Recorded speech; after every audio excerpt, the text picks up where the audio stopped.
اليوم اكو حاله انسانيه من اهل البلد، شوي وضعهم تعبان. الخير والعافيه. احنا طبعا اليوم بمنطقه في داخل البلد، عائله من اهل البلد اكيد احنا دائما نقول لكم، ولكن انا ما حطلع العائله اللي قلت لكم عليها التلفزيون، الستلايت، البطانيات. طبعا الدال على الخير كفاعله. اليوم من ويانا؟ طبعا ويانا المطرب علي العزيز.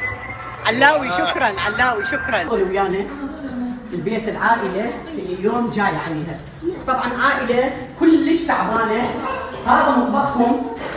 فاني اتمنى من كل الناس اللي يشوف هذا المطبخ يحاول يساعدنا، ثلاجه يساعدنا بشغله بسيطه. طبعا من فاعلين الخير رجعوا لهم الكهرباء، كان الكهرباء ما عندهم مده يمكن سنه، صح؟ مده سنه قاعدين. المهم خلونا شويه ندخل ونحكي لكم. حجي اني قدرت يعني من حسابي اني جبت لكم تلفزيون، احرامات، ايضا احرامين للصديقه عزيزه علينا المطربه مياده العراقيه، وهذا تلفزيون من عندي قدرت اجيب لكم. الله يجبر خاطرك. الله يخليش حجه. الله يرزقكم. الله يخليش. بنات شباب كل من يشوفني اليوم بالله عليكم، اللي عنده تخم قديم يعني مستعمل، اللي عنده ثلاجه، اللي عنده غرفه، اللي عنده فد شغله، ينحجيها خطيه وحدها كانت سنه بدون كهرباء، سنه صدقوني. ومو